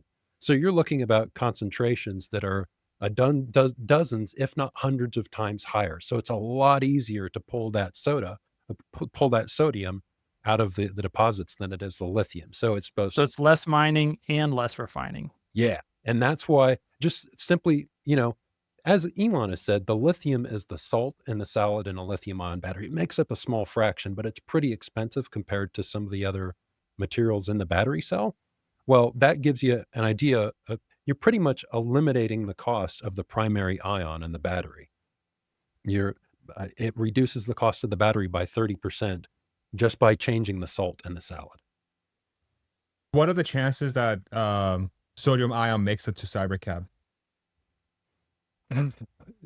I've worked it out and calculated it before. It is doable with the cyber cab, but we don't see it at scale any place yet.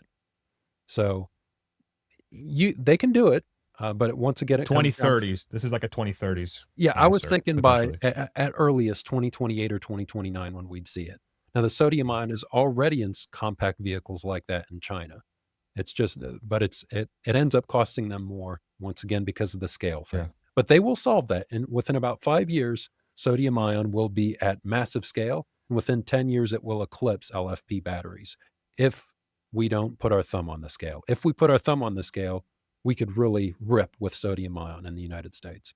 And what's interesting here, it's like as yeah, like you said, so we're gonna have the demand from an AI perspective to push prices down for batteries because of how much power needs to be generated, right? It And it so starts the other way. It pushes prices that people are willing to pay for batteries up.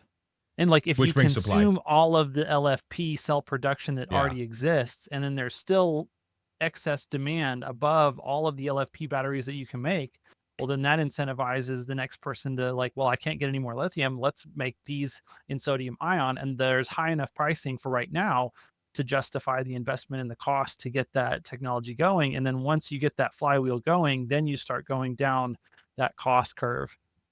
Yeah. Exactly. And like so like to get to 1 million megapacks and then plus everyone else on the world in the world that's going to want to capitalize on this, it's the forcing function to find a cheaper battery, which is going to create every business on the planet to find every savings they can from a chemistry perspective, a process perspective, a materials perspective, everything, right? That's how we're going to get. And so it's like it's literally how Tesla started with the Model S by putting laptop batteries in the car by leveraging the existing supply chain to get there. Cybercab is going to benefit the same exact thing, and every electric vehicle that's not going to require high energy, like high power output, let's say, it's going to benefit the same way from the 5th generation sodium ion battery that's going to be manufactured by these companies by the 2030s, or the 7th generation or 8th generation, right? So it's just we just keep going down this cost curve. Like this is yet another reminder, like we shouldn't be thinking about technologies existing today. We should be thinking about what is going to come down the pike in 5-10 years down the road that's going to enable these clearly superior technologies from actually making it to the mainstream. Like the true, not like the first half of the mainstream, but the second half of the mainstream. You know that bell curve we have, early adopters, sort of like pragmatists, etc. And you have the late adopters. Those late adopters are going to be in cars that have sodium ion batteries, not lithium ion batteries, right?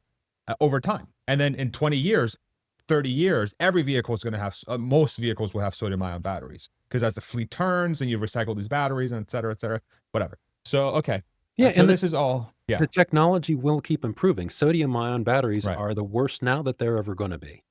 So there's a whole, they can improve so much over time. So if I was going to say there was 2 materials or 2 technologies that the United States needs to focus on for the future of civilization and humanity and approaching this type 1 civilization, sodium ion batteries are a good contender because the material's so abundant and so cheap to build.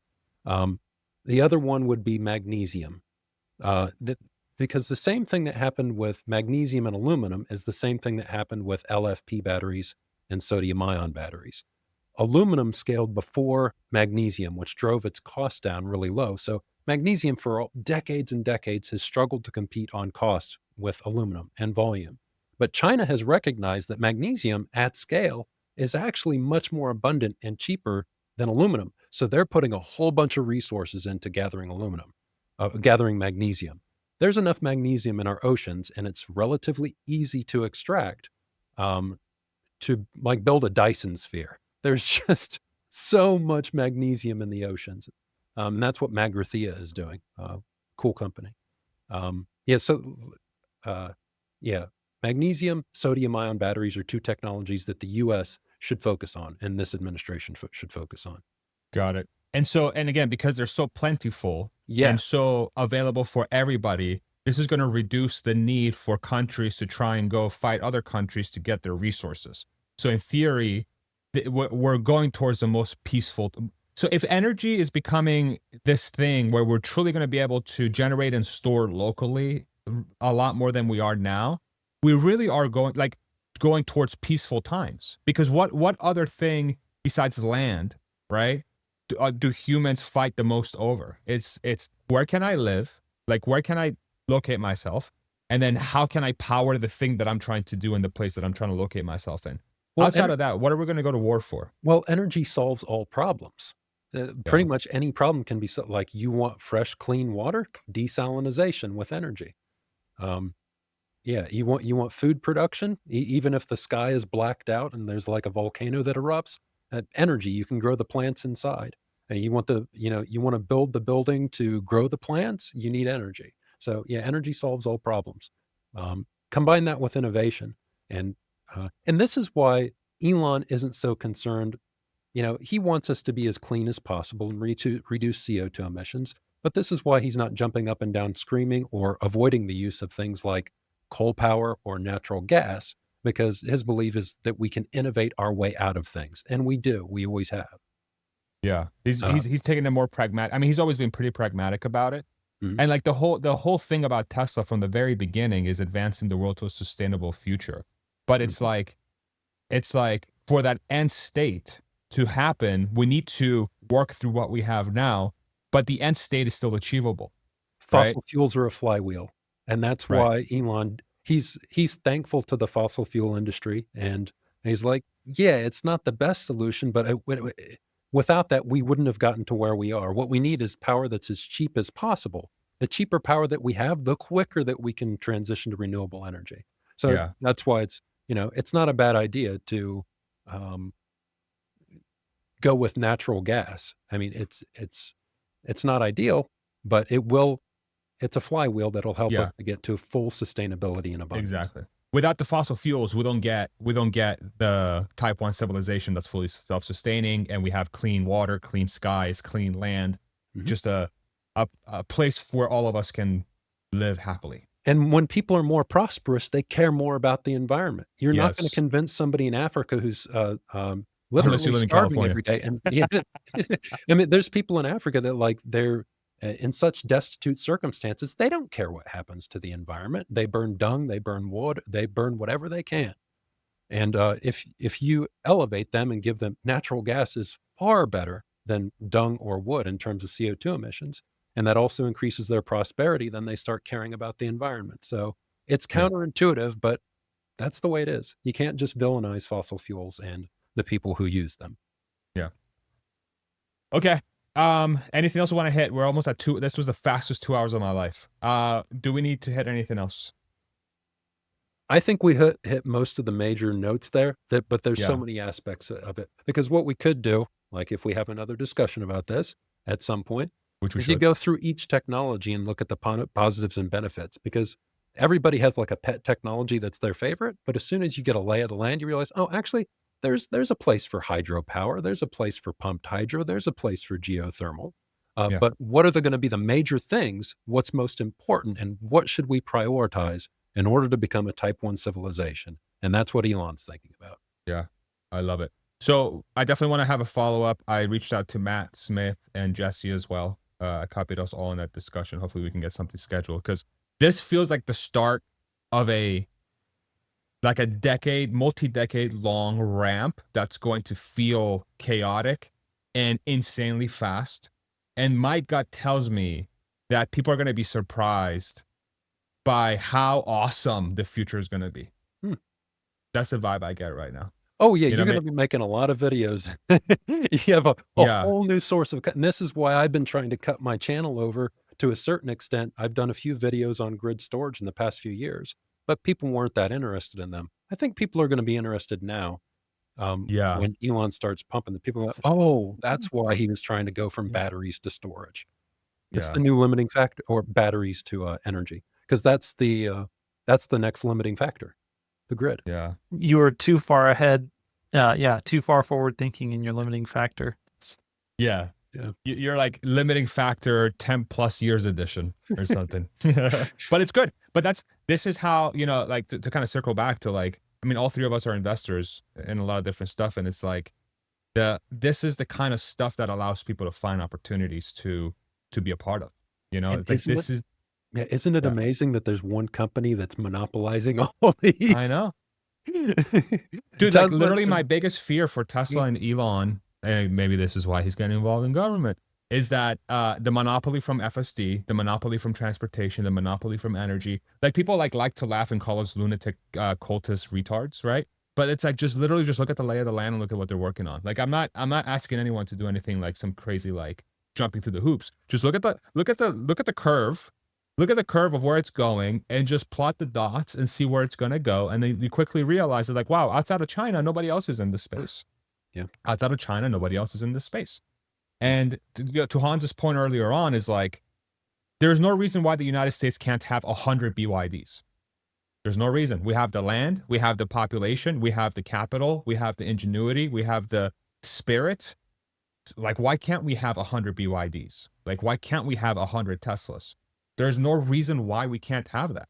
What happened Literally no reason. what happened Yeah. to our ambition? I look at this is a totally different conversation, but I look at like our courthouse that was built 100 years ago. It's built out of solid marble. And That's this was built awesome. by 4,000. There's only 4,000 people in town at the time. I look at our church. It's like over 100 feet high with a massive dome. It's very ornate.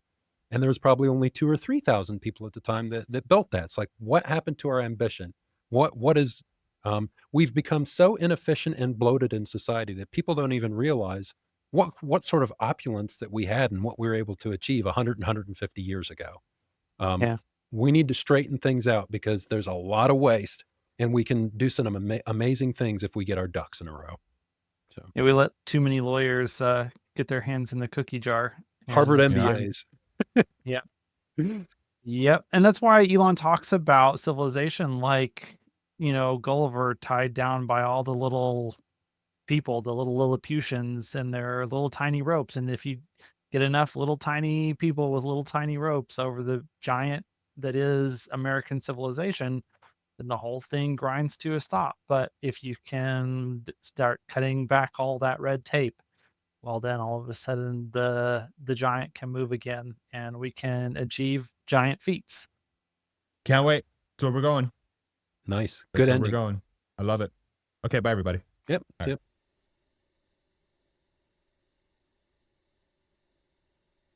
All the best people in the US, they're from overseas. They spend a lot of time overseas. I know. Yeah. Because I think we, America's incredible. And I think people that have lived here for a long time kind of forget how incredible it is. And I think the immigrants that come here that want to make life better for themselves and better for the country, I think aspire those those values more. Like I think they're more inspired by those values than a lot of the people that are here, in my opinion. So I agree, and there's also grit involved, that if you come Yes. from a difficult environment, you bring that grit, man. 100%. Yeah, and 100%. that's why I had to go to the Philippines to find somebody, because it's like I was raised with some grit. Yeah. uh, I won't get into that, but it was when I look at Heidi, it feels like when I look at people and I decide to be friends with them and incorporate them in my life, I go, do I want this fucking person in my foxhole? If the shit hit the fan, if life got really difficult, is this the person I'd want around? Can I trust them? Exactly. Are they competent? And so much of it comes down to being honest and having Yeah. grit and determination in the face of difficult circumstances. Yeah. So many relationships just fall apart as soon as something difficult happens. And then you have 100%. other people, it's like, they get on their helmet and they get out the shovel and they're ready to, okay, let's take this. Let's do it. It's 100%. interesting. I agree 100% with that. Yeah. I'm the same exact way. So it's like, and I think many people are that way too. I think most people are like that. It's just you don't hear from them because they're out there actually living their lives, and they're trying to make shit happen. So Yeah, you bump into it Yeah. randomly, especially after when people have kids, they tend to go dark. But that's also tends to be when they develop a lot, and it's like Yes. they develop this grit and they develop this determination as soon as they have kids, and Yes. boom, all of a sudden the lights go on. 100%. Yeah. I can speak to that from experience. It's Mm. like everything changes. Like your entire worldview changes. What is important changes. Where you want to focus your energy changes. How you treat people changes. How you use your time changes. Mm. When you sleep and how you sleep. It's like everything changes, dude. It's like it's wild. I'm It, looking it is forward to wild. it. Highly recommended. Yeah. Yeah, highly recommend. It's hard as fuck, but I highly recommend it.